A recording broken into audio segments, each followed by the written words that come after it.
बहुत अच्छे से समझ लेना हो जितने भी लोग बैठे हो। क्या तुमने पहले हरतालिका तीज का व्रत नहीं करा क्या? अरे बोलो तो जम के, करा है ना? क्या पहले तुमने शंकर जी का गुणगान नहीं करा क्या? करा है ना? क्या पहले तुम शंकर के मंदिर नहीं जाते थे क्या? जाते थे। क्या पहले तुम शंकर भगवान को बेलपत्री नहीं चढ़ाते थे क्या? चढ़ाते थे। पहले तुम शंकर जी को जल नहीं चढ़ाते थे क्या? चढ़ाते थे। पहले के तुम शिव जी के मंदिर का गुणगान नहीं करते थे? करते थे। फिर आखिर ऐसा क्या है शिव पुराण में कि जब से शिव पुराण सुनना चालू करी है तब से बेलपत्र चढ़ाती हूँ उसका असर होता है, जल चढ़ाती हूँ उसका असर होता है, पशुपति व्रत करती हूँ उसका असर होता है, या मैंने एक जरा सा सामान भी शंकर जी को चढ़ाया और कामना कर चढ़ाया और मेरा काम हो जाता है। उसका कारण क्या है? वो क्या कारण है? क्योंकि तुमको मालूम पड़ गया कि शंकर को जल चढ़ाने का फल क्या है।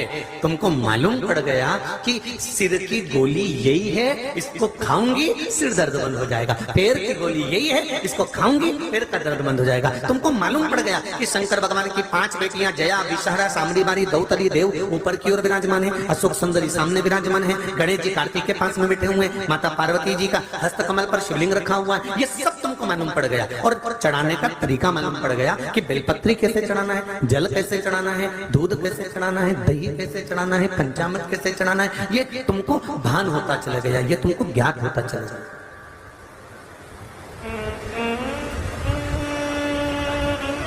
अभी तक अज्ञान थे हम, अभी तक हमें अज्ञान नहीं था इस चीज का।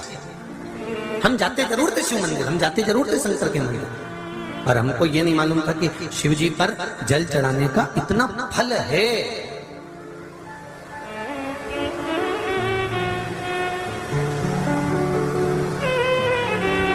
कितना सुंदर लिखा है।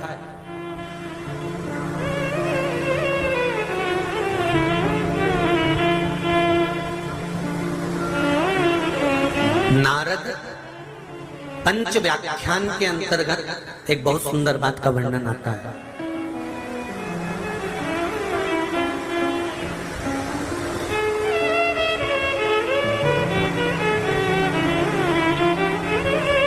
कलम पढ़ रहे थे तो उसका फोटो का भी हमने स्मरण किया, शायद हेमांशु के मोबाइल में होगा वो फोटो, कि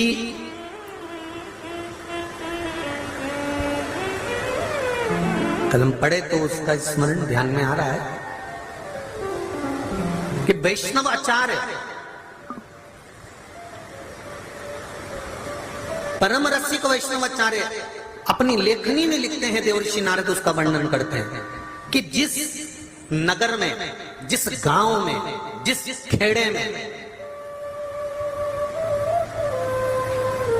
अगर शंकर भगवान का कोई मंदिर नहीं है, कोई शिवालय नहीं है, उस गांव में एक रात भी परम भगवदीय वैष्णव को नहीं ठहरना चाहिए।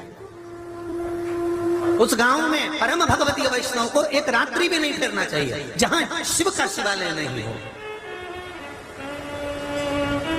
कलम पढ़े तो उसका फोटो हेमांशु के मोबाइल में होगा। हम चाहेंगे आस्था चैनल पर वो फोटो दिखाओ कि हमने उस पुस्तक के उस पृष्ठ को जब स्मरण किया तो उसमें वर्णन आया कि गजब की बात परम भगवदीय वैष्णव के लिए लिखी है कि परम भगवदीय वैष्णव अगर किसी नगर में रुकते हैं, किसी नगर में ठहरते हैं और यदि वहां शंकर का कोई शिवालय नहीं है तो वैष्णव को उस गांव में, उस नगर में तो रुकना भी नहीं चाहिए, उसका भी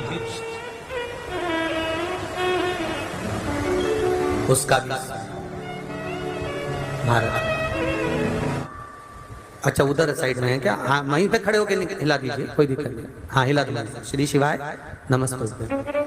गुरुजी 3 तारीख 8वां महीना, कौन सा महीना चल रहा है? 8वां चल रहा है, अगस्त। 3 अगस्त के दिन मेरे पति को राइट साइड के पैर और कमर में दर्द हो रहा था। हमें उन अस्पताल लेकर गए, तब डॉक्टर ने कहा कि इनकी कमर की नस दब गई है और शरीर एमआरआई कराने के लिए कहा। 12/8 को हमने एमआरआई कराया तो डॉक्टर ने कहा कमर की नस दब गई और उसकी वजह से पैर कमजोर हो गए हैं, शायद इनको पलंग पर रहना पड़ेगा। तुरंत ऑपरेशन करने का डॉक्टर ने बोल दिया। हमने यूट्यूब के माध्यम से पल्ली बैजनाथ की कथा सुनना प्रारंभ कर दिया। गुरुदेव 1 लोटा जल और 1 बेलपत्र का उपाय भी प्रारंभ किया और शंकर जी से प्रार्थना करी। ऑपरेशन अगर ना हुआ बाबा, ऐसी कृपा कर दो कि ऑपरेशन ना हो। तो मेरी सहेली ने भी शंकर जी से प्रार्थना की और मैंने भगवान से प्रार्थना की ऑपरेशन ना हो बाबा, तो हम हिंगोली की कथा में जाकर बाबा आपको धोख लगाने के लिए जाएंगे।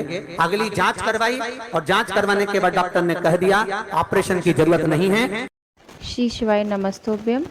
वीडियो को एंड तक आप लोग ज़रूर देखें, तभी आपको यह उपाय सही से समझ में आएंगे। और अभी तक आपने मेरे चैनल को सब्सक्राइब नहीं किया है तो प्लीज़ सब्सक्राइब कर लें और वीडियो को शेयर करना ना भूलें, ताकि ज़्यादा से ज़्यादा लोगों तक यह उपाय पहुंच सके।